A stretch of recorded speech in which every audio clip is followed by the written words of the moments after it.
Hello students, कैसे हैं आप सब लोग। इंडियन इकोनॉमिक डेवलपमेंट के 3 चैप्टर बचे हैं और हमारा इकोनॉमिक्स का पूरा सिलेबस खत्म हो जाएगा, जिसमें से आज हम लोग चैप्टर नंबर 6 करेंगे, जो कि employment growth, informalisation and other issues.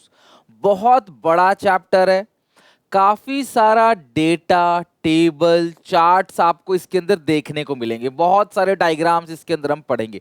मैं प्रॉमिस करता हूं इंटरेस्टिंग बना दूंगा चैप्टर आपके लिए, और बहुत सारी चीजें यहीं पर ही क्लास में ही आपको लर्न करा दूंगा। तो वीडियो को एंड तक देखना, अच्छे से जो जो चीजें मैं समझाऊंगा समझना। कुछ चीजें ऐसी हैं जो आपको लिखकर याद करनी पड़ेंगी, मैं बता दूंगा कि एटलीस्ट ये चीजें याद करो। इस चैप्टर में एक मिसकंसेप्शन बच्चों का होता है कि इस चैप्टर में डाटा बहुत याद करना पड़ेगा। So answer is no, data बहुत याद नहीं करना पड़ेगा। डाटा को अंडरस्टैंड करना पड़ेगा, इंटरप्रेट करना पड़ेगा, बहुत सारे डेटा को समझना पड़ेगा बस, और उसको समझ के लिखना पड़ेगा, रट्टा नहीं मारना। हाँ, कुछ चीजें सॉरी जरूर आपको याद रखनी है, वो मैं बता दूंगा आपको यहाँ पे पूरी की पूरी, और लास्ट में आपको साथ के सारे डेट्स भी दे दूंगा। तो पूरी तरीके से चैप्टर अच्छे से आज खत्म हो जाएगा, बोर्ड एग्जामिनेशन के लिए भी रिवीजन हो जाएगा, साथ में सीयूईटी के लिए भी। ठीक है, तो स्टार्ट करते हैं। एम्प्लॉयमेंट, तो एम्प्लॉयमेंट बेसिकली है क्या? एम्प्लॉयमेंट इज द नंबर और percentage of people who have jobs. सीधी सीधी बात है क्लास। एम्प्लॉयमेंट का मतलब क्या है? जिनके पास काम है, सीधी सी बात है। एम्प्लॉयमेंट मतलब है रोजगार, जिनके पास काम है। Employment is defined as what you do as a paying job. आप ऐसा क्या करते हो जिससे आपको पेमेंट मिलती है, पैसा मिलता है, अर्निंग करते हो। एग्जाम्पल, कुछ लोग कॉफी शॉप पे काम करते हैं, कुछ लोग फार्म्स में काम करते हैं, कुछ फैक्ट्री में, कुछ अपने खेतों में, कुछ दुकानों पर, कुछ क्लास अपना खुद का बिजनेस चलाते हैं, कुछ वर्क फ्रॉम होम करते हैं। बहुत सारे काम है इस दुनिया में। तो हम सब लोग कुछ ना कुछ कर रहे हैं जिससे हम अर्निंग कर सकें। उसको हम लोग क्या बोलते हैं? एम्प्लॉयमेंट। एज ए एम्प्लॉयमेंट आप क्या कर रहे हो, यानी कि आप रोजगार कैसे कमाते हो, पैसा कैसे कमाते हो। एम्प्लॉयमेंट हमें इस लायक बनाता है कि हम पैसा कमा सके। और एवरी वर्किंग पर्सन जो भी देश में पैसा कमा रहा है काम करके, वो नेशनल इनकम और जीडीपी में कहीं ना कहीं क्लास कंट्रीब्यूट कर रहा है। हमारे यहाँ जो भी इंसान जो भी एक्टिविटी कर रहा है, जहां से कुछ प्रोडक्शन हो रहा है, इनकम जनरेशन हो रहा है, वो हमारी नेशनल इनकम को ऐड करता है। इसको बोलते हैं एम्प्लॉयमेंट। अब अनएम्प्लॉयमेंट क्या है? वो सिचुएशन जहां पे लोग काम करना चाहते हैं, काम करने के लायक हैं, लेकिन उनको काम नहीं मिल रहा, इकोनॉमी फेल हो जा रही है जॉब्स क्रिएट करने में। लेबर की जो सप्लाई है वो ज्यादा है, लेबर की जो डिमांड है वो कम है। ऑल्दो इसके बहुत रीजंस हैं जो हम पूरे चैप्टर में पढ़ने वाले हैं आगे चल के।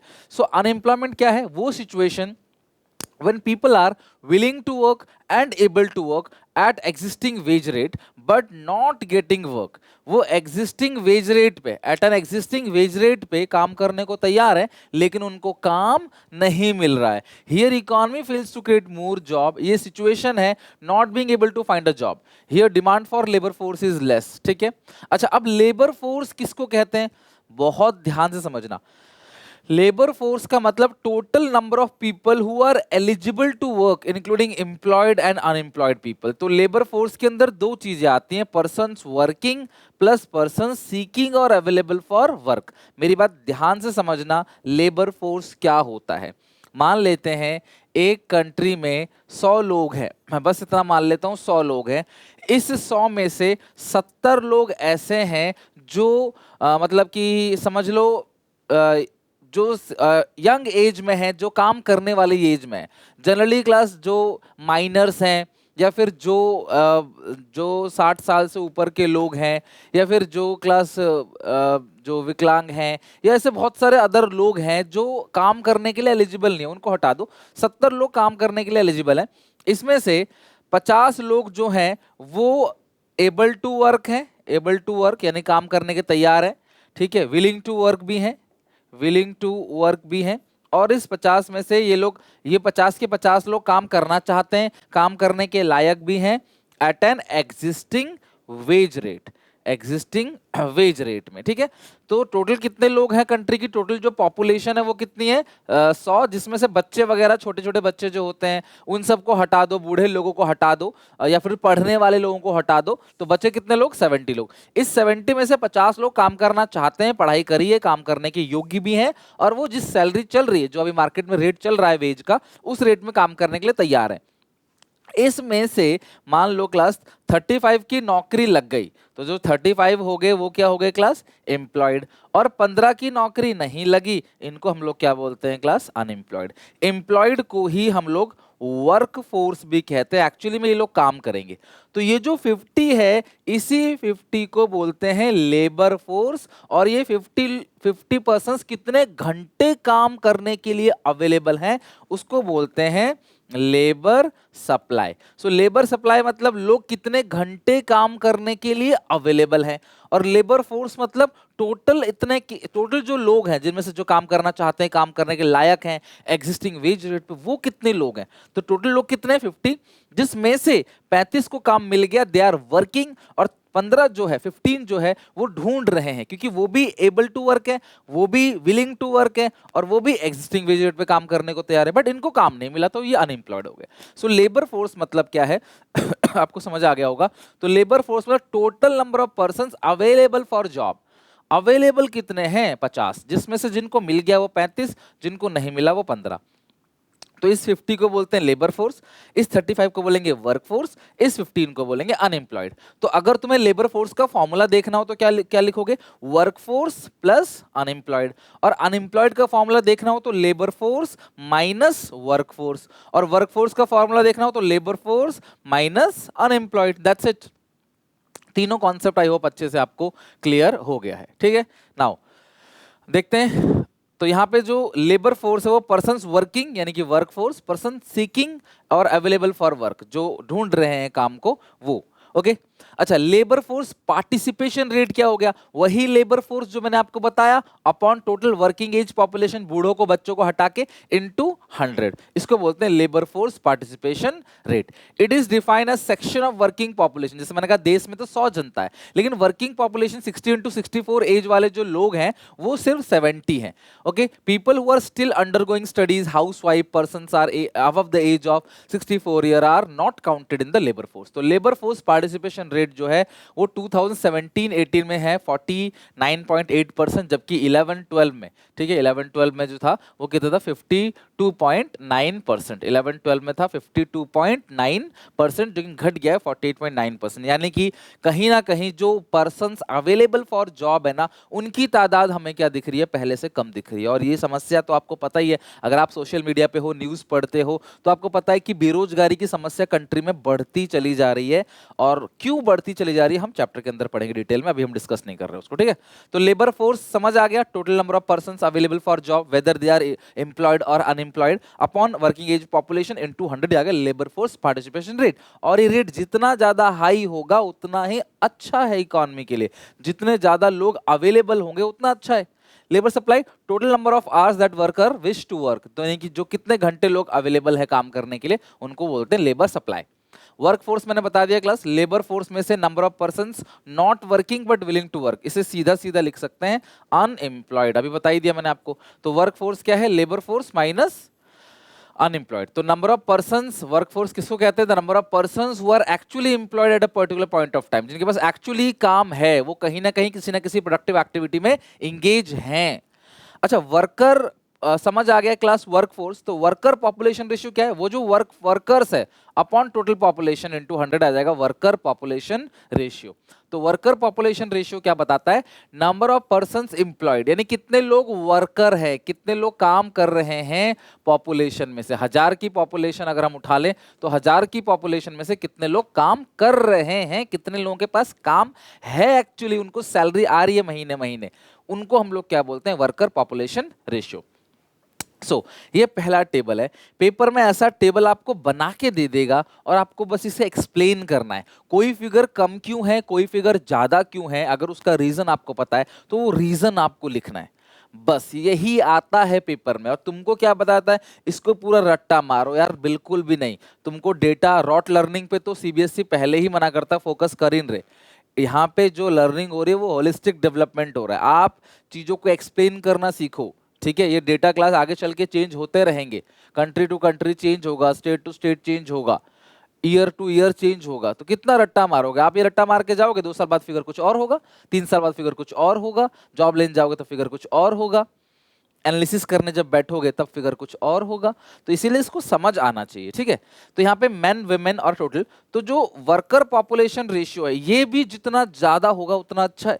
जितने ज्यादा वर्कर होंगे यार उतना अच्छा है ना, उतने लोगों को रोजगार मिलेगा। आप नहीं चाहते आपके घर परिवार में सबको जानकारी में सबको रोजगार मिले? एग्जैक्टली उसी तरीके से। तो रूरल एरिया में 51.7% लोग जो है जिनके पास काम है, अर्बन एरिया में ये डेटा 53। और टोटल जो मेन का, ये टोटल मेन का जो वर्कर पॉपुलेशन रेशियो है वो 52.1% है। और रूरल अर्बन के बेसिस पे, रीजन के बेसिस पे इसको क्लासिफाई किया है। तो आपको देखने को मिल रहा है कि अर्बन एरिया में मेन ज्यादा काम करते हैं, क्योंकि अर्बन एरिया में एक्चुअली सर्वाइवल के लिए काम करना बहुत ज्यादा जरूरी है। वहां पे एक्सपेंसेस, जो कॉस्ट ऑफ लिविंग हम बोलते हैं, रहन सहन का खर्चा, वो बहुत ज्यादा होता है। वुमेन्स की बात करूं, रूरल एरिया में महिलाएं जो हैं वो 17.5% काम करती हैं और अर्बन एरिया में 14.2। अर्बन एरिया में महिलाओं का जो कल्चर है ना, वो कल्चर हाउसवाइफ का है।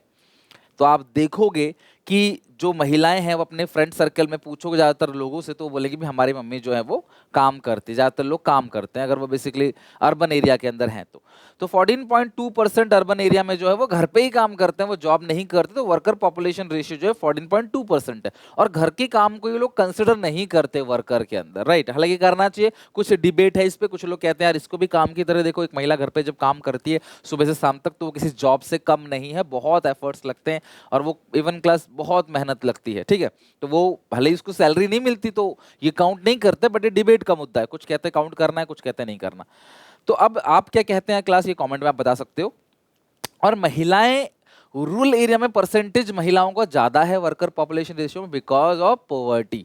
रूरल एरिया में बहुत पॉवर्टी है, हर किसी को, छोटे बच्चों को भी कई बार वो स्कूल का पढ़ाई छोड़कर वो खेतों में काम करने जाते हैं। तो महिलाओं का जो परसेंटेज है वो यहाँ पे आपको दिखेगा ज्यादा, 17.5%। तो टोटल कितना है? रूरल एरिया में वर्कर पॉपुलेशन रेशियो 35 है, अर्बन एरिया में 33। तो अभी भी रूरल एरिया ज्यादा लोगों को रोजगार दे रहा है, ठीक है। तो ये डेटा ऐसे एनालिसिस करना है कि ये फिगर मैन का इतना है, ये फिगर वुमेन का इतना है, मैन का इसलिए ज्यादा है, वुमेन का ये फिगर इतना है रूरल एरिया में, अर्बन एरिया में इतना है, फिगर इसलिए ज्यादा है। आप लोग, मैं आपको क्लास आंसर राइटिंग की जब इको की वीडियो लेके आऊंगा ना, तो मैं आपको बताऊंगा इन टेबल्स को कैसे लिखना है। मैं हैंड राइटिंग से अपने आंसर्स लिख के दिखाऊंगा कि यार कोई भी टेबल है तो आपको उसको एक्सप्लेन इस टेबल को देख के ऐसे करना है, ये दिया होता है पेपर में, तो टेंशन की बात नहीं है। You have to only explain these data, okay. Next है एम्प्लॉयमेंट। तो मैंने बता ही दिया क्लास, एम्प्लॉयमेंट ऐसी एक्टिविटी है जो आपको इस योग्य बनाता है कि आप कुछ कमा सको। और एम्प्लॉयमेंट होता है 2 टाइप का, सेल्फ एम्प्लॉयमेंट, वेज एम्प्लॉयमेंट। अगर मैं अपना खुद का काम करता हूं, खुद की लैंड, खुद की लेबर, खुद की रिसोर्सेस लगाता हूं और कोई काम करता हूं, मैंने अपना खुद का एक स्कूल खोल लिया तो उसको क्या बोलते हैं, या मैं कोचिंग सेंटर खोल लिया अपना तो उसको क्या बोलते हैं, सेल्फ एम्प्लॉयमेंट। लेकिन मैं किसी कोचिंग में जाके as a teacher job join कर लूं 2 घंटे 4 घंटे पढ़ाने की, या तो किसी स्कूल में 6 घंटे 8 घंटे पढ़ाने की जॉब में अगर मैं ले लूं तो उसको बोलते हैं वेज एम्प्लॉयमेंट। तो खुद का काम कर रहे हो सेल्फ, अदरवाइज वेज। अब जो वेज एम्प्लॉयमेंट है ना, जो सेल्फ एम्प्लॉयमेंट है, मैंने बता दिया ना, arrangement in which worker uses own resources to make a living, है ना, खुद का, उसको बोलते हैं सेल्फ एम्प्लॉयमेंट। और अगर मैं डेटा की, और वेज एम्प्लॉयमेंट मतलब ऐसा arrangement in which a worker sell his labour, अपनी लेबर को बेचता है और बदले में पैसे कमाता है, वेज एम्प्लॉयमेंट उसको बोलते हैं। वेज एम्प्लॉयमेंट में 2 तरह के वर्कर्स होते हैं क्लास, ध्यान रखना। जो वेज एम्प्लॉयमेंट में 2 तरह के वर्कर्स होते हैं, एक होता है कैजुअल वर्कर और दूसरा होता है regular salaried employee. Casual worker और रेगुलर सैलरीड एम्प्लॉय, ठीक है। तो ये जो वेज वर्कर होते हैं ना, ये वो होते हैं जिनके पास रिसोर्सेस नहीं होती, लैंड, कैपिटल, ये सब चीज नहीं होता, तो अपने लेबर की सर्विसेज बेचते हैं, बस वो काम करते हैं जाके।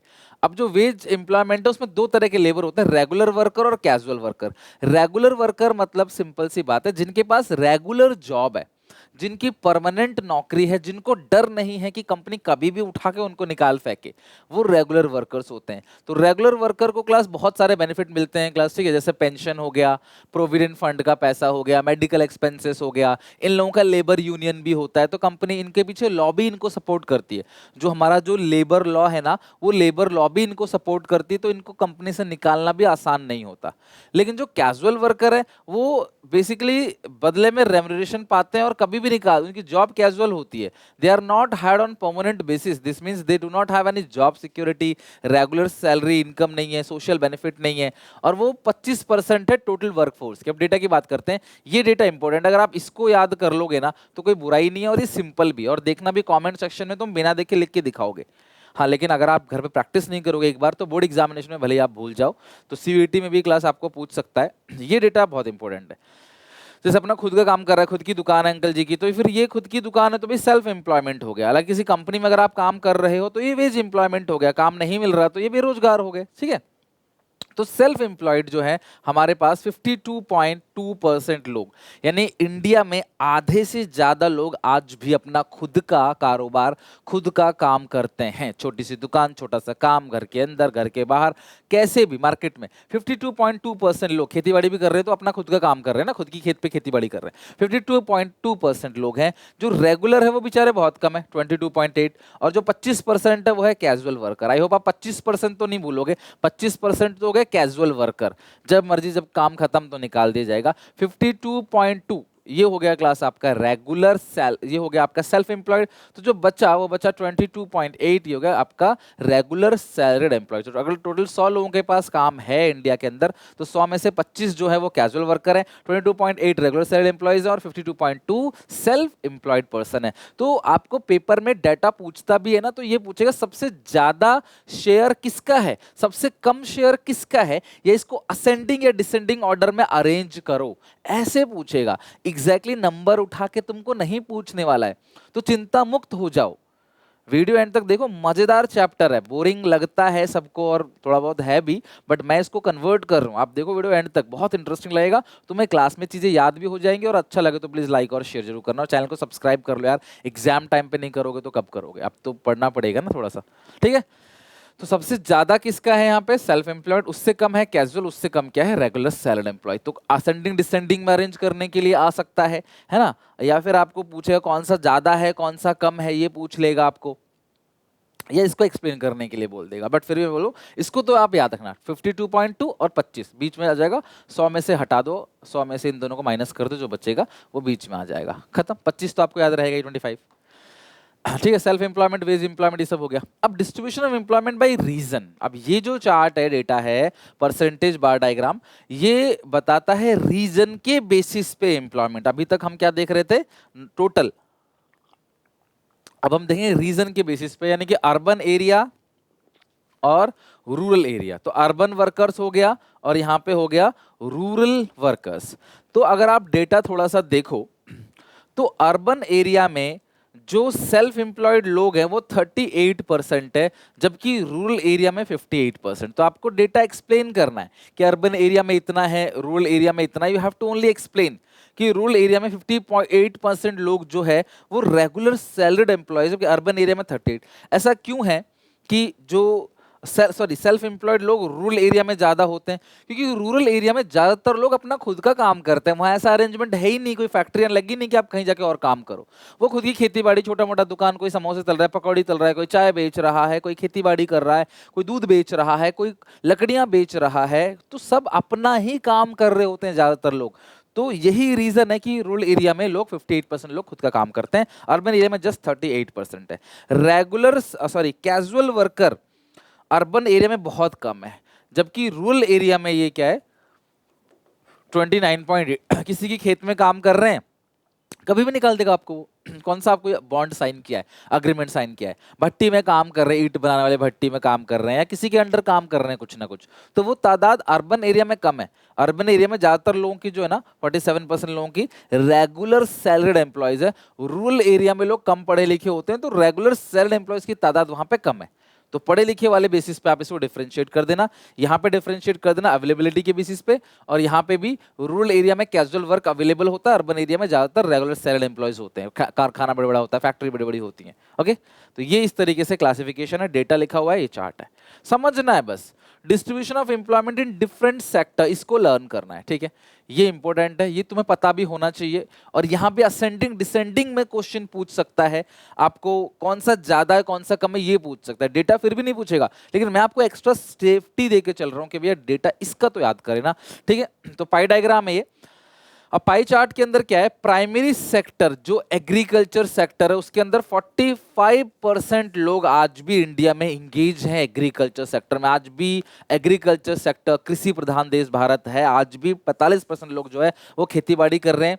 सर्विस सेक्टर में 24%, टर्चरी सेक्टर में 31%। तो कैसे याद करोगे, एग्रीकल्चर में 45 और सेकेंडरी में 24, 45 24 और बच्चा कुचा 31 किस में आ गया, टर्चरी सेक्टर के अंदर।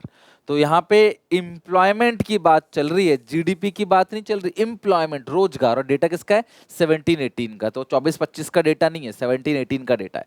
तो 17-18 के अकॉर्डिंग 45% लोग जो है वो प्राइमरी सेक्टर में काम करते हैं, 24% सेकेंडरी, और टर्चरी में 31% लोग काम करते हैं। नेक्स्ट है distribution rural urban employment in different sector. अभी सेक्टर भी आ गया और रूरल और अर्बन एरिया भी आ गया, ये सेक्टर आ गया प्राइमरी सेकेंडरी टर्चरी, साथ में ये रूरल एम्प्लॉयमेंट और अर्बन एम्प्लॉयमेंट, ये बहुत इंपॉर्टेंट है। तो यहाँ थोड़ा सा नजर पैनी बना के रखना, this is very much important, ठीक है। सुनो ध्यान से, रूरल एरिया में सबसे ज्यादा लोग खेती बाड़ी करते हैं, ठीक है, यानी कि जो प्राइमरी सेक्टर है उसमें सबसे ज्यादा लोग इंगेज हैं, अराउंड 60%, 59.8, अराउंड 60%। लेकिन वहीं अर्बन एरिया में प्राइमरी सेक्टर में सबसे कम लोग काम करते हैं, जस्ट 6.6%। रीजन आपको पता है, अर्बन एरिया में यहाँ पे फील्ड है ही नहीं, कारखाने हैं, इंडस्ट्रियल एरिया है, सर्विस सेक्टर है, जबकि रूरल एरिया में क्या है, कंपनीज नहीं है, वहां पे फील्ड ही फील्ड है, तो लोग खेती बाड़ी करते हैं, है कि नहीं। तो ये हो गया आपका प्राइमरी सेक्टर। अगर रूरल एरिया में भी सरकार फैक्ट्री बना दे, मुआवजा उठा दे, आपकी जमीन लेके वहां पे रेलवे स्टेशन बना दे, वहां पे मेट्रो स्टेशन बना दे, वहां पे कंपनीज खोल दिया जाए, पावर प्लांट लगा दी जाए, बैंकिंग, इंश्योरेंस, स्कूल, हॉस्पिटल सब बना दिया जाएगा, तो वहां के लोगों को और चीजें साधन मिलेंगे एम्प्लॉयमेंट का, वो खेती बाड़ी थोड़ी करेंगे फिर। दूसरा सेकेंडरी सेक्टर में, उसके बाद सेकेंडरी सेक्टर, तो सेकेंडरी सेक्टर में जो सेकेंडरी सेक्टर है उसमें 20.4% लोग काम करते हैं, और जो टर्चरी सेक्टर है उसमें सबसे कम 19.8% लोग जो है वो काम कर रहे हैं, अराउंड 20% जो है आप मान के चलो, ठीक है। ये हो गया टर्चरी सेक्टर। तो प्राइमरी सेक्टर में 59.8, सेकेंडरी सेक्टर में 20.4 और टर्चरी सेक्टर में 19 पॉइंट, लेकिन ये किसका है, रूरल एरिया में। अर्बन एरिया में सबसे ज्यादा लोग काम करते हैं सर्विस सेक्टर, बिल्कुल उल्टा। तो टर्चरी सेक्टर में सबसे ज्यादा, उससे कम आता है सेकेंडरी सेक्टर में 34.3, और फिर उस सेकेंडरी सेक्टर, फिर उससे भी कम आता है क्लास आपका एग्रीकल्चर सेक्टर यानी कि प्राइमरी सेक्टर। तो ये जो एरो है ना, इस तरीके से आपको 4 ऑप्शन दे देगा, कौन आगे कौन पीछे। तो सबसे ज्यादा अर्बन में टर्चरी, फिर सेकेंडरी, फिर आपका लास्ट में प्राइमरी, जबकि उल्टा है, रूरल में सबसे ज्यादा प्राइमरी, सेकेंडरी, फिर टर्चरी। तो सबसे ज्यादा प्राइमरी है रूरल एरिया के अंदर, उससे कम सेकेंडरी, उससे कम टर्चरी, लेकिन यहाँ पे सबसे ज्यादा टर्चरी है, उससे कम सेकेंडरी, उससे कम प्राइमरी, खेती बाड़ी होती नहीं। और क्लास सर्विस सेक्टर जो है वो अर्बन एरिया में सबसे ज्यादा है, जितना वहां पे एग्रीकल्चर का अराउंड उतना यहाँ पे टर्चरी सेक्टर का है, ठीक है। इसलिए यहाँ की इनकम जो है वो क्या होती है, ज्यादा होती है।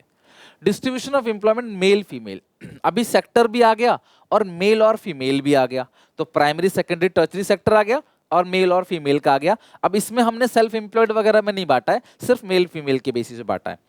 तो प्राइमरी सेक्टर में मेल वर्कर है 41%, जबकि फीमेल वर्कर 57। खेती बाड़ी में महिलाएं ज्यादा एंगेज होती हैं, तो इसलिए 57% जो लोग हैं। अब ये यहाँ पे अर्बन और रूरल एरिया का नहीं है, ये टोटल है। तो खेती बाड़ी में महिलाओं की तादाद जो है वो आपको ज्यादा मिलेगी।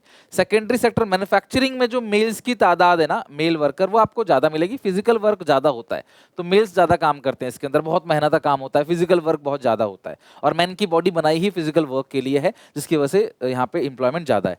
टर्चरी सेक्टर जो है वो मेल वर्कर्स में 33% और फीमेल वर्कर कितना 25। यहाँ पे फीमेल की कम इसलिए है क्योंकि टर्चरी सेक्टर में पढ़े लिखे लोगों की जरूरत पड़ती है, और गांव में आज भी महिलाओं को कम पढ़ा लिखाया जाता है, उनको इतना मोटिवेट नहीं किया जाता। अगर हायर एजुकेशन में भेजना होगा तो महिलाओं को नहीं भेजेंगे, मेल्स को भेजेंगे, अपने घर में लड़कों को भेजेंगे। आज भी ऐसा होता है, हालांकि नहीं होना चाहिए बट होता है आज भी, खत्म पूरी तरीके से नहीं हुआ है। दूसरा, भारत बहुत बड़ा है, जहां आप देख रहे हो वहां खत्म हो गया, बट बहुत रूरल एरिया अभी भी है। बहुत लगभग 22% लोगों ने बिजली नहीं देखी आज तक, सोचो। और ऊपर से क्या है क्लास की, लॉन्ग ड्यूरेशन जॉब के लिए क्लास मेल्स फेवरेबल माने जाते हैं, क्योंकि शादी के बाद ये जॉब नहीं छोड़ते, ऐसी कंपनी की थिंकिंग है। सोसाइटी महिलाओं को जॉब करने के लिए अलाउ भी नहीं करती। मान लो किसी ने पढ़ा लिखा भी दिया ना हायर एजुकेशन तक, तो उनको अलाउ नहीं करेंगे, नाइट शिफ्ट अलाउ नहीं करेंगे। इस सोसाइटी की मेंटल थिंकिंग जो है अभी भी है, पूरी तरह से खत्म नहीं हुई है। यही रीजन है, मैं आपको ये सब रीजन बता रहा हूँ। ये आ गया class male female in different sector. Jobless growth, this image clearly shows what is jobless growth. When machine, जब क्लास मशीन क्या करता है, रिप्लेस करता है ह्यूमन को जॉब में, उसको क्या बोलते हैं, जॉबलेस ग्रोथ। आज हर कंपनी प्रोडक्शन को बढ़ाना चाह रही है, लेकिन वो इनको सैलरी नहीं देना चाह रही, वो मशीन को इंस्टॉल करने में खर्चा करना चाह रही है। एक कैपिटल एक्सपेंडिचर, एक मोटा खर्चा कर देगी, मशीन ही काम करेंगी। इसका सबसे बड़ा एग्जाम्पल है वेंडिंग मशीन, है ना। टिकट्स जो ऑनलाइन मिल जाती हैं, वेंडिंग काउंटर की जगह क्लास वेंडिंग मशीन्स लगा दी गई है मेट्रो टिकट्स की। इसके अलावा ड्राइवरलेस कार बन रही हैं, एप्लीकेशंस बन रहे हैं, आर्टिफिशियल इंटेलिजेंस, मशीन लर्निंग, ये सब एग्जाम्पल है क्लास। लोगों की नौकरी ये मशीन सिखा रही है आजकल। तो कंपनी ग्रो तो कर रही है, लेकिन मशीन्स के थ्रू कर रही है, ना कि ह्यूमंस को जॉब दिया जा रहा है। चेंजिंग स्ट्रक्चर, ऐसा देखा गया है 1972 से 73, फिर 1993, 1993, 1994, तो 11, 12, 17, 18, देखा गया है कि कुछ कुछ डेकेड्स के अंदर जो स्ट्रक्चर है एम्प्लॉयमेंट का वो चेंज हो रहा है। प्राइमरी सेक्टर पे धीरे धीरे डिपेंडेंसी कम होती चली जा रही है, और सेकेंडरी सेक्टर पे और टर्चरी सेक्टर पे धीरे धीरे डिपेंडेंसी बढ़ती चली जा रही है। तो जो अनबैलेंस ग्रोथ था, ये जो रीजनल वेरिएशन था, वो कहीं ना कहीं खत्म हो रहा है। अनबैलेंस ग्रोथ के अंदर क्लास आता है प्राइमरी सेकेंडरी टर्चरी सेक्टर के बीच में जो अनबैलेंस था वो धीरे धीरे खत्म हो रहा है। और धीरे धीरे आप देखोगे यहाँ पे कितना डिफरेंस था 70 टू 73 के अंदर, और यहाँ देखो डिफरेंस ज्यादा नहीं है, कम है। तो 44.6% अराउंड प्राइमरी सेक्टर में, 24.4 सेकेंडरी में, और 31% लोग अभी भी टर्चरी सेक्टर में काम ले रहे हैं, उनको रोजगार मिल रहा है। अब कैजुअलाइजेशन और informalisation of workforce, it is very very important, please इसको स्किप मत करना, बहुत जरूरी है, और अच्छे से क्लास इसको याद कर लेना। किसे कहते हैं कैजुअलाइजेशन, किसे कहते हैं इनफॉर्मलाइजेशन ऑफ वर्कफोर्स।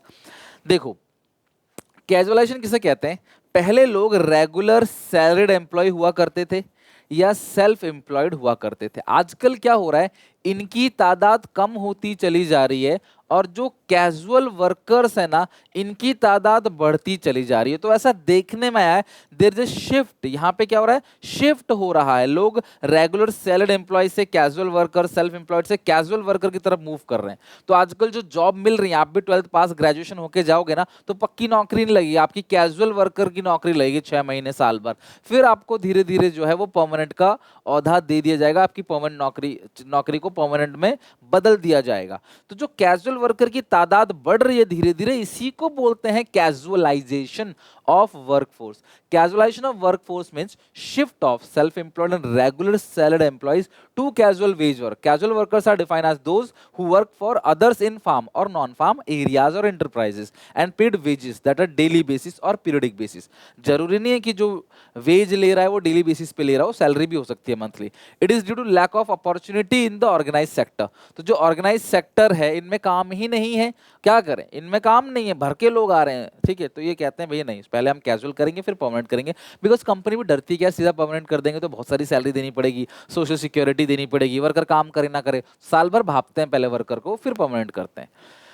तो 1972 से 2012 तक देखा गया कि ज्यादातर लोग रेगुलर सैलरीड से मूव कर रहे हैं कैजुअल वर्कर, सेल्फ एम्प्लॉयड और रेगुलर सैलरी एम्प्लॉय से कैजुअल वेज सिचुएशन में मूव कर रहे हैं। This is called casualisation of workforce. I hope आपको ये समझ आ गया, ठीक है। सर, इनफॉर्मलाइजेशन ऑफ वर्कफोर्स क्या होता है, तो उसके लिए मुझे तुम्हें समझाना पड़ेगा। दो तरह के सेक्टर होते हैं हमारी इकोनॉमी में, फॉर्मल सेक्टर और इनफॉर्मल सेक्टर। फॉर्मल सेक्टर को ऑर्गेनाइज सेक्टर भी कहते हैं, इनफॉर्मल को अनऑर्गेनाइज सेक्टर भी कहते हैं। फॉर्मल सेक्टर का मतलब ऐसे सेक्टर जहां पे कंपनी के अंदर 10 से ज्यादा लोग काम करते हो, या वो सरकारी एम्प्लॉय हो, सरकारी कंपनी हो। सरकारी कंपनी को तो ऑलरेडी ही फॉर्मल सेक्टर कहते हैं। आज की डेट पे भी 2025 में भी लोग पागल हैं सरकारी नौकरी के पीछे कि एक गवर्नमेंट जॉब मिल जाए, भले ही आपको लो ग्रेड की जॉब मिले, आपकी इतनी अच्छी तनख्वाह ना हो, बट सरकारी नौकरी अगर है तो जॉब सिक्योरिटी है। आज के कॉम्पिटिटिव जमाने में लोगों की नौकरी का कोई भरोसा नहीं है, कब प्राइवेट कंपनी बंद हो जाए, कब उनको निकाल दिया जाए, कुछ नहीं पता, कब बेहतर एम्प्लॉय आए आपको निकाल दिया जाए, कुछ नहीं पता, और आप सड़क पे आ जाओ, फिर दूसरी नौकरी ढूंढो, पता नहीं मिले ना मिले। तो लोग चाहते हैं सेफ रहे। सरकारी नौकरी में लोग सोचते हैं ना काम करना ना कुछ, बैठे रहो, तनख्वाह आएगी फ्री की और निकाला जाएंगे नहीं, हम मरते दम तक मिलेगा, पेंशन भी है, कुछ जॉब्स में पेंशन अभी भी मिलती है, प्रमोशंस है, घूस है, तो हम वो काम करेंगे, ठीक है। तो आज भी पागल है। तो जो सरकारी जॉब है, यानी कि जो सरकारी नौकरी है, और ऐसे एरिया जहां 10 से ज्यादा लोग काम करते हैं ऐसी कंपनीज के अंदर, उनको बोलते हैं फॉर्मल सेक्टर या ऑर्गेनाइज सेक्टर। सरकार इनको प्रोटेक्ट करती है इन एम्प्लॉयज को, इनके ट्रेड यूनियंस होते हैं, इनको कंपनी निकाल नहीं सकती। और जो अनऑर्गेनाइज सेक्टर है, इनफॉर्मल सेक्टर, जहां पे 10 से कम लोग काम करते हैं, बेसिकली छोटी दुकान हो गई, छोटा मोटा कोई काम हो गया, यहाँ पे 1 2 4 5 लोग, ढाबा ठेली है ना, छोटी छोटी दुकानों पे जो लोग काम करते हैं, ठीक है, वो हो गया आपका अनऑर्गेनाइज सेक्टर। छोटे छोटे फार्म में, छोटी छोटी इंडस्ट्री में, शॉप्स में जो लोग काम करते हैं, जहां 10 से कम लोग होते हैं, वो क्या होते हैं, अनऑर्गेनाइज सेक्टर। और जो इनफॉर्मलाइजेशन है, इसका मतलब ही यही है कि there is a shift from formal sector to informal sector. लोग फॉर्मल सेक्टर से इनफॉर्मल सेक्टर में काम ले रहे हैं। पहले फॉर्मल सेक्टर में 100 लोग काम लेते थे, तो आज इनफॉर्मल सेक्टर में जो है वो 150 200 लोग काम ले रहे हैं। यानी कि फॉर्मल सेक्टर में लोगों को जॉब नहीं मिल रही, इनफॉर्मल सेक्टर में लोगों को जॉब मिल रही है। This is called informalisation of workforce. 90% employment जो है वो अनऑर्गेनाइज सेक्टर देता है। सोचो, ओवर 90%, यानी कि जो इनफॉर्मल सेक्टर और अनऑर्गेनाइज सेक्टर है वो 90% जॉब देता है। तभी प्राइवेट की छोटी नौकरियों में लगना आसान है एज कंपेयर टू सरकारी, ठीक है। अच्छा, अनएम्प्लॉयमेंट के टाइप्स देख लेते हैं। ओपन अनएम्प्लॉयमेंट, जहां पे आपको दिख रहा है साफ साफ कि काम नहीं है अगले बंदे के पास, गांव में होता है जनरली, काम होता ही नहीं है। अगला है सीजनल, एक सीजन में काम है, आइसक्रीम वेंडर्स हो गया, दूसरे में काम नहीं है। डिसगाइज अनएम्प्लॉयमेंट, जो लोग, जहां पे 4 लोग काम कर सकते हैं वहां 10 लोग काम कर रहे हैं। शुगर कैन की एक क्लास एग्जांपल दिखाया जा रहा है, जहां पे 1 2 लोग इसको काट सकते हैं, लेकिन 4 5 लोग बस बैठे हैं, टाइम पास कर रहे हैं। This is called hidden unemployment और डिसगाइज अनएम्प्लॉयमेंट। इसमें लिखा around 70% of India population lives in villages. Agriculture is single largest source of their livelihood, but agriculture suffer a number of problems like dependency upon rainfall, financial constraints, old technology, ये सब। और ये unemployment के 3 type है। तो open unemployment, वो clearly देखा जा सकता है काम नहीं है उनके पास। सीजनल, एक सीजन में है, दूसरे सीजन में नहीं है। डिसगाइज को हिडन अनएम्प्लॉयमेंट ही बोलते हैं। और यहाँ पे जब किसी काम को करने के लिए 4 लोगों की जरूरत है, उससे ज्यादा लोग यहाँ पे काम कर रहे हैं, तो वो हिडन अनएम्प्लॉयमेंट है।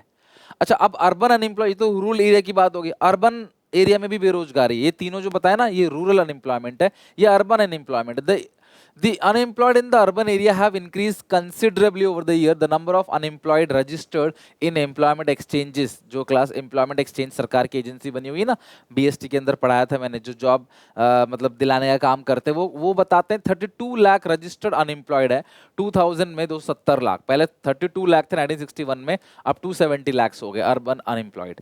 अब अर्बन एरिया में जो बेरोजगारी है उसके कारण क्या क्या है? इंडस्ट्रियल अनएम्प्लॉयमेंट, इंडस्ट्रीज में काम ही नहीं है, कारखानों में काम ही नहीं है। जो इलिटरेट पर्सन है, जो काम करने के मतलब चाहते हैं, काम करने के योग्य भी है, अर्बन एरिया में जाते हैं काम करने के लिए, बट उनको काम नहीं मिलता। पॉपुलेशन में बढ़ रही है ना, कि रूरल एरिया से अर्बन एरिया में काफी लोग माइग्रेट कर रहे हैं, बट काम नहीं मिल रहा। एजुकेटेड अनएम्प्लॉयमेंट, सबसे दुख मुझे इसके लिए होता है। मैं हमेशा यही कहता हूं कि इंसान पढ़ता लिखता किस लिए, ताकि उसे अच्छी जॉब मिले, वो अपना परिवार अच्छे से पाल सके। लेकिन आजकल पढ़े लिखने के बाद भी जॉब नहीं मिल पा रहा। यही रीजन है कि सोशल मीडिया पे बहुत गंदगी आपको देखने को मिलती है। लोग अलग अलग तरीके से गालियां गलौज कर रहे हैं, कपड़े उतार रहे हैं, और अगड़म झगड़म पता नहीं क्या क्या चलता रहता है, ठीक है। कोई रिलेशनशिप नहीं है, कोई माँ कोई बेटा, कोई भाई कोई बहन, कोई बाप कोई बेटी, कुछ भी चल रहा है। ये सब जो पूरी गंदगी फैला रखी है ना, वो बेरोजगारी भी एक इसका रीजन है। लोग पढ़ने लिखने के बाद उनको काम ही नहीं मिल रहा, तो वो क्या करेंगे? या काम मिल रहा है तो बहुत लो ग्रेड की जॉब मिल रही है, तो मजबूरन वो कुछ ना कुछ कर रहे होते हैं, और ऑडियंस भी बैठी हुई है बेरोजगार, जो उनको सपोर्ट कर रही होती है। तो एजुकेटेड अनएम्प्लॉयमेंट मतलब पढ़ने लिखने के बाद भी आपको एप्रोप्रिएट जॉब नहीं मिल रही है। Technological unemployment, this type of unemployment take every time, जब टेक्नोलॉजी अपग्रेड होती है, नई नई टेक्नोलॉजी आती है, आर्टिफिशियल लर्निंग है ना, आर्टिफिशियल इंटेलिजेंस, मशीन लर्निंग आती है, रोबोट्स आते हैं, तो इंसानों को घर बैठना पड़ जाता है। तो टेक्नोलॉजी जो है वो जॉब को रिप्लेस कर रही है। तो ये तो अर्बन एरिया और रूरल एरिया का अनएम्प्लॉयमेंट की बात होगी। Now moving to causes of unemployment, बेरोजगारी की वजह क्या है? बहुत से वजह हैं, जिसमें से स्लो इकोनॉमिक ग्रोथ। अगर इकोनॉमी ही तरक्की नहीं करेगी तो लोग कैसे तरक्की करेंगे? मेरे यहाँ सड़क नहीं होती, बिजली पानी की व्यवस्था नहीं होती, इंटरनेट नहीं होती, तो मैं कैसे पढ़ा पाता आपको यहाँ पे खड़े होकर दूर से? समझ रहे हो बात को? तो स्लो इकोनॉमिक ग्रोथ है। पॉपुलेशन एक्सप्लोजन, बहुत ज्यादा जनता जो है ना वो बढ़ती चली जा रही है, मतलब पॉपुलेशन बहुत ज्यादा बढ़ती चली जा रही है। तो सरकार जो जॉब अपॉर्चुनिटी निकालती भी है कि 10 जॉब है, भरने वाले 10,000 हैं, तो कैसे सबको जॉब मिलेगा? ओवर डिपेंडेंस ऑन टेक्नोलॉजी, वही मशीन लर्निंग वाला। अंडर डेवलप एग्रीकल्चर, एग्रीकल्चर हमारा आज भी स्लो है, प्रॉपर मशीनरीज नहीं है, क्रेडिट फैसिलिटी प्रॉपर नहीं है। एग्रीकल्चर ग्रो करने के लिए सरकार बहुत ज्यादा स्टेप्स नहीं उठा रही, सिर्फ इलेक्शन के टाइम पे दिखाने के लिए उठाती है। डिफेक्टिव एजुकेशन सिस्टम, ऐसा क्यों है कि पढ़ने लिखने के बाद भी काम नहीं मिल रहा? क्योंकि एजुकेशन सिस्टम के अंदर भी हमारे कुछ कमी है, जो रियल में चाहिए वो मिल नहीं रहा है। तो क्या करें लोग? जो सिलेबस के अंदर है वो प्रैक्टिकल लाइफ में काम नहीं आता, तो लोग क्या करें? बेरोजगार होंगे। Joint family system, in joint families there is a high tendency to survive on a joint income. तो फैमिली में, जॉइंट फैमिली में क्या होता है, जो करता है या जो क्लास बड़े मेंबर्स हैं वो काम कर रहे होते हैं, बाकी सब उनकी कमाई पे ऐश कर रहे होते हैं। लेस सेविंग्स इन्वेस्टमेंट, लोगों की इनकम ही कम है तो सेविंग्स कम है, सेविंग्स कम है तो इन्वेस्टमेंट्स कम है, और इन्वेस्टमेंट्स कम है तो रोजगार कम है। भाई इन्वेस्टमेंट आएगा, कंट्री के अंदर कारखाने बनेंगे तभी तो रोजगार मिलेगा, वो कम है। रेमेडियल मेजर्स, अब क्या क्या रेमेडियल मेजर्स है? ये तो आसान आसान टॉपिक है। क्या ठीक कर सकते हैं? तो बताओ क्या ठीक कर सकते हैं? इंक्रीज इन प्रोडक्शन, प्रोडक्शन को बढ़ा दिया जाए। अगर हम प्रोडक्शन को बढ़ा देंगे तो लोग ज्यादा प्रोडक्शन करेंगे, ज्यादा इनकम जनरेट करेंगे, रोजगार मिलेगा। मोर इंपोर्टेंस टू एम्प्लॉयमेंट प्रोग्राम, सरकार को बहुत सारे एम्प्लॉयमेंट देने के मनरेगा जैसे और भी प्रोग्राम्स लॉन्च करने चाहिए ताकि लोगों को रोजगार मिले। Change in education system, education system को चेंज करना चाहिए, प्रैक्टिकल लर्निंग में फोकस करना चाहिए। जब तुमको पता है कि आज से 10 साल बाद बच्चा नौकरी लेने जाएगा तो उसको ये चीज की जरूरत है, तो यार वही चीज डालो ना सिलेबस के अंदर। हमारा सिलेबस भी अपडेट नहीं होता, एनसीईआरटी भी अपडेट नहीं होती। अगला है class expansion, expansion of employment exchange. Employment exchange ऐसे ऐसे ऑर्गेनाइजेशन होते हैं, ऐसे बूथ्स होते हैं जहां पे अपना रेज्यूमे देते हो, आपकी जॉब लगवाते हैं जहां जॉब खाली होती है। जॉब सीकर और जॉब प्रोवाइडर के बीच में एक लिंक क्रिएट करते हैं, उनके नंबर्स को बढ़ाना चाहिए। जो लोग सेल्फ एम्प्लॉयड हैं, जो अपना खुद का कारोबार कर रहे हैं, सरकार को उनकी मदद करनी चाहिए। लाइक ये नहीं कि जो कुछ ही बड़े बड़े बिजनेसमैन है सरकार उनको ही मदद कर रही है, जो छोटे मोटे लेवल पे 10 लोग, 15 लोग, 20 लोग, 50 लोग, 1000 लोग लेके भी काम कर रहे हैं ना, उनको भी सरकार को हेल्प करनी चाहिए ताकि वो और ज्यादा ग्रो करें और ज्यादा लोगों को रोजगार दें। सेल्फ एम्प्लॉयड लोग अच्छे होते हैं, वो आप खुद भी काम कर रहे होते हैं, वो कई लोगों को रोजगार भी देते हैं अपने साथ, तो उनको सरकार को प्रमोट करना चाहिए। इंफ्रास्ट्रक्चर स्ट्रॉन्ग करना चाहिए, इन्वेस्टमेंट्स को प्रमोट करना चाहिए, और सरकार करती भी है। म्यूचुअल फंड इन्वेस्टमेंट को सरकार प्रमोट करती है कि म्यूचुअल फंड में क्लास आप इन्वेस्ट करो। सोर्सेस ऑफ अनएम्प्लॉयमेंट डेटा, बेरोजगारी का जो डेटा आता है वो एनएसएसओ आता है, एनएसएसओ कलेक्ट करता है डेटा, पॉपुलेशन सेंसस कलेक्ट करता है डेटा को, और DGET directorate general of employment and training, ये तीनों ऑर्गेनाइजेशन है जो पॉवर्टी का जो अनएम्प्लॉयमेंट का डेटा कलेक्ट करते हैं। एनएसएसओ डेटा कलेक्ट करता है क्लास, और सेंसस तो पता है हर 10-10 ईयर्स के अंदर होता है। इसके अलावा एक स्पेशल बॉडी है जो बेसिकली देखता है कितने लोगों को, कितने लोग बेरोजगार हैं। वुमेन्स को वोकेशनल ट्रेनिंग, सिलाई, कढ़ाई, बुनाई, फेशियल मेकअप, इन सब की ट्रेनिंग दी जाती है फ्री ऑफ कॉस्ट, संस्था बना बना के महिलाओं का। तो ये रोजगार देने के भी काम करती है, डेटा भी कलेक्ट करती है। इस पूरे चैप्टर में, चैप्टर नंबर 7 के अंदर जितने भी इंपॉर्टेंट डेट्स डाटा है, बहुत ज्यादा है नहीं क्योंकि डाटा से पूरा का पूरा चैप्टर भरा पड़ा है, लेकिन ये कुछ ऐसे डेटा है जो आपको पक्का अच्छे से लर्न होना चाहिए। Self employed worker percentage in class employment 17-18 का डेटा है 52.2%। रेगुलर वेज वर्कर की जो है 22.8% और 25% जो है वो कैजुअल वर्कर है। Percentage of employment in primary sector, agriculture, primary के अंदर क्या आता है? एग्रीकल्चर आता है, माइनिंग आता है और क्लास स्क्वायरिंग एक्टिविटी आती है, उसमें 44.6% लोग आज भी प्राइमरी सेक्टर से रोजगार ले रहे हैं। Percentage of employment in secondary sector, manufacturing, electricity, gas, water and construction, ध्यान रखना गैस, वाटर, कंस्ट्रक्शन किसके अंदर आता है? सेकेंडरी सेक्टर में 24.4% लोग आज भी काम कर रहे हैं। और percentage of employment in tertiary sector, trade, transport, education, storage, all services, banking, insurance, shipping, उस सर्विसेज के अंदर 31% जो लोग हैं अभी भी काम कर रहे हैं। ये जीडीपी का परसेंटेज नहीं है, ये एम्प्लॉयमेंट का परसेंटेज है, लोग यहाँ काम करते हैं। तो इतना ही डेटा है, बाकी पूरा चैप्टर डेटा इवेंट से भरा पड़ा है, आप जितना ज्यादा याद करो अच्छा है, लेकिन मैं यही रेकमेंड करूंगा कि जो मैंने इंपॉर्टेंट डेटा बताया इस चैप्टर में सिर्फ आप उतना ही लर्न कर लो। That's it for today. और आज हमने 7 चैप्टर भी, सॉरी 6 चैप्टर जो है, पहले 7 था ये, फिर हटा दिया गया सिलेबस से एक चैप्टर को, पॉवर्टी को, तो ये 6 नंबर का चैप्टर हो गया। तो ये चैप्टर हमने पूरा खत्म किया एम्प्लॉयमेंट वाला। आई होप आप इसे याद करके आओगे। अच्छा लगा वीडियो लाइक करना, शेयर करना अपने दोस्तों में। मिलते हैं नेक्स्ट वीडियो में नए चैप्टर के साथ, एनवायरनमेंट के साथ। Till then take care, bye bye. इसे याद जरूर करके आना। अच्छा लगे वीडियो को लाइक जरूर करना, ठीक है। मिलते हैं नेक्स्ट वीडियो में।